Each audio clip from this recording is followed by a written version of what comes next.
హరే కృష్ణ. ఈ వీడియోలో మనం శ్రీకృష్ణుని జననం కోసం తెలుసుకుందాం. శ్రీకృష్ణుడు రోహిణీ నక్షత్రంన భాద్రపద మాసంలో అష్టమి రోజున అవతరిస్తారు.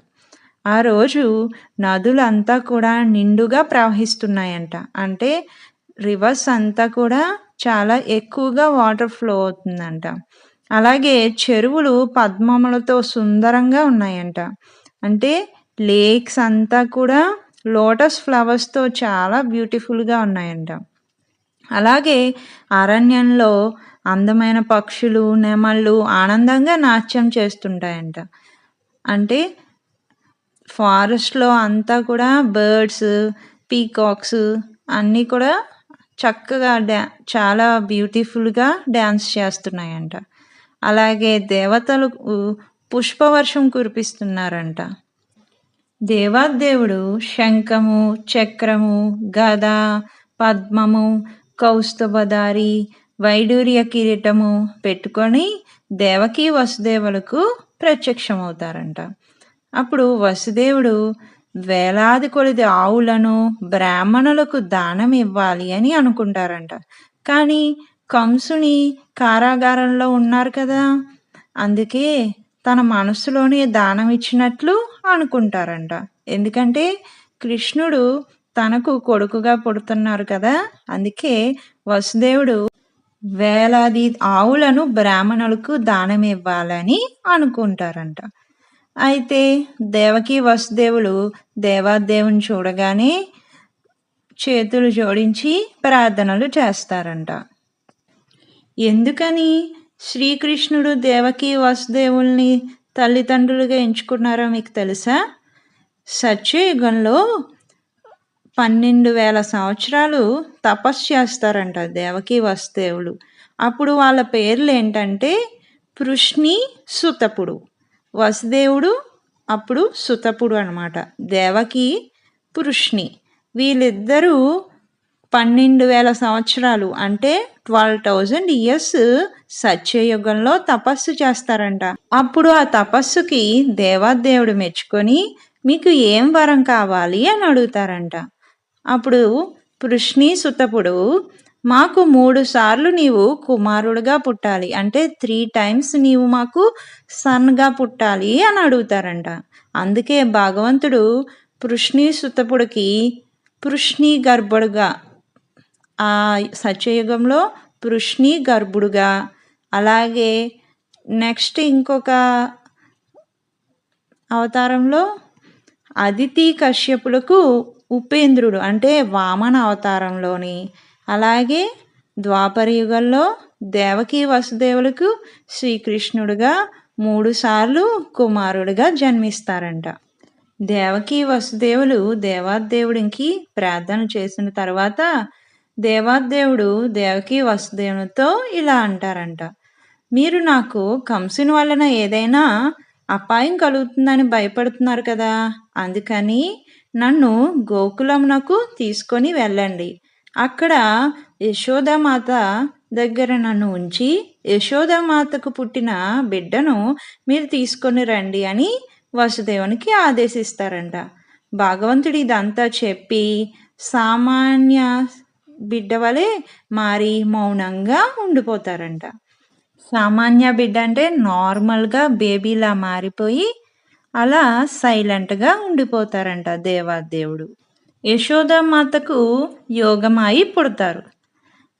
యోగమాయి ఏం చేస్తారంటే కంసుని అంతఃపురంలో ఉన్న అందరినీ కూడా నిద్రలోకి పంపించేస్తారు. అంటే వాళ్ళంతా కూడా చాలా మంచి నిద్రలోకి వెళ్ళిపోతారంట. అందరూ నిద్రపోతారు. వెంటనే వసుదేవుని సంఖ్యలు, ఇనుప సంఖ్యలు ఉంటాయి కదా, ఆయన సంఖ్యలు వెంటనే తెరుచుకుంటాయి, అంటే ఓపెన్ అయిపోతాయంట. వసుదేవునికి ఉన్న సంఖ్యలు ఓపెన్ అయిపోతాయి. అలాగే శ్రీకృష్ణుని తీసుకొని వసుదేవుడు యమునా నదీ తీరానికి వెళ్తారు. శ్రీకృష్ణుడు రాత్రి సమయంలో అవతరిస్తారు. అప్పుడు చాలా పెద్ద వర్షం పడుతుందంట. వసుదేవుని ప్రయాణానికి ఏ విధంగా ఇబ్బంది కలగకుండా ఆదిశేషుడు తన పడగను అతని తలపై ఉంచుతారంట. అంటే వసుదేవుని తలపై ఉంచుతారు. అప్పుడు యమునా నది కూడా శ్రీరామునికి వారధి కట్టడానికి హిందూ మహాసముద్రం దారి ఇస్తుంది కదా! అలాగే వసుదేవునికి ఆ భయంకరమైన పరిస్థితిలో యమునా నది కూడా దారి ఇస్తారంట. వసుదేవుడు సులభంగా అంటే చాలా ఈజీగా యమునా నది తీరాన్ని దాటి గోకులానికి వెళ్ళి నంద మహారాజు ఇంటికి చేరతారు. వసుదేవుడు యశోదామాత దగ్గర శ్రీకృష్ణుని పెట్టి అప్పుడే పుట్టిన యశోదామాత యొక్క పాపను తీసుకొని కంసుని కారాగారానికి తిరిగి వచ్చేస్తారంట. ఇదంతా కంసునికి తెలియదు. అలాగే మళ్ళీ తిరిగి తన ఇనుప సంకెళ్ళు వేసేసుకొని కూర్చుంటారు. యశోదామాత కూడా తనకు బాబు పుట్టారో పాప పుట్టిందో తెలియదు. అందుకే నిజంగానే తనకు బాబు పుట్టాడేమో అని చెప్పి ఎంత అందంగా ఉన్నారో అని చెప్పి ఆమె కూడా చాలా ఆనందంగా ఉంటారంట. కంసుని కారాగారం ముందున్న ద్వారపాలకులు నిద్ర నుంచి లేస్తారంట. అంటే అక్కడ గార్డ్స్ ఉంటారు కదా, వాళ్ళు అప్పుడే నిద్ర నుంచి లేస్తారంట. కొత్తగా పుట్టిన శిశు ఏడుపు విని కంసుని దగ్గరికి వెళ్ళి ఆ వార్తను చెప్తారంట. అంటే ఒక బేబీ పుట్టింది దేవకి వసుదేవులకి అని ఆ న్యూస్ని కంసునికి చెప్పడానికి వెళ్తారంట. వెంటనే కంసుడు పడుకొని ఉంటారంట. తొందరగా లేచి నా ప్రాణాన్ని తీసే శిశువు జన్మించిందా అని గట్టిగా అరుస్తారంట. అప్పుడు పరుగు పెట్టుకొని ఎక్కడైతే ఆ బేబీ ఉందో ఆ శిశువు ఉందో అక్కడికి వెళ్తారంట. కంసుడు రావడం దేవకి చూసి, ప్రియ సోదరా, ఇక్కడ నాకు పాప పుట్టింది కదా, నువ్వు ఆడపిల్లల్ని ఏం చెయ్యవు కదా, అందుకే ఈ పాపను వధింపకు. ఆకాశవాణి నీకు మగ శిశువు వలన హాని కలుగుతుందని చెప్పింది కదా, నాకు పుట్టిన 6 శిశువులను చంపేశావు నువ్వు.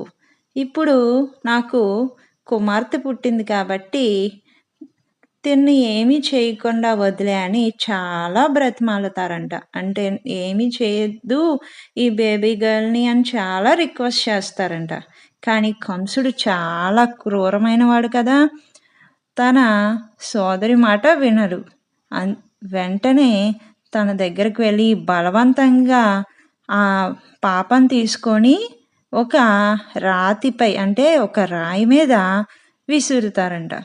విసురుదామని ప్రయత్నించే లోపే ఆ శిశువు కంసుని చేతిలో నుండి జారిపోయి ఆకాశానికి ఎగిసి 8 చేతులతో విష్ణువు సోదరునిగా ప్రత్యక్షమవుతుంది. అంటే దుర్గాదేవి అవతారంలో 8 చేతులతో ప్రత్యక్షమవుతారు. ఒక చేతిలో విల్లు బాణం, ఇంకొక చేతిలో కత్తి, తామర, శంఖం, చక్రం, గద, కవచం, త్రిశూలం ఇలా 8 చేతులతో ప్రత్యక్షమవుతారంట. దేవతలంతా కూడా దుర్గాదేవి అవతారానికి ప్రార్థన చేస్తారంట. పైనుండి ఆ దేవి కంసునితో, ఓరి దుర్మార్గుడా, నీవు నన్ను ఎట్లా చంపుతావు? నిన్ను చంపబోయే శిశువు నాకంటే ముందుగానే ఈ ప్రపంచంలో జన్మించారు.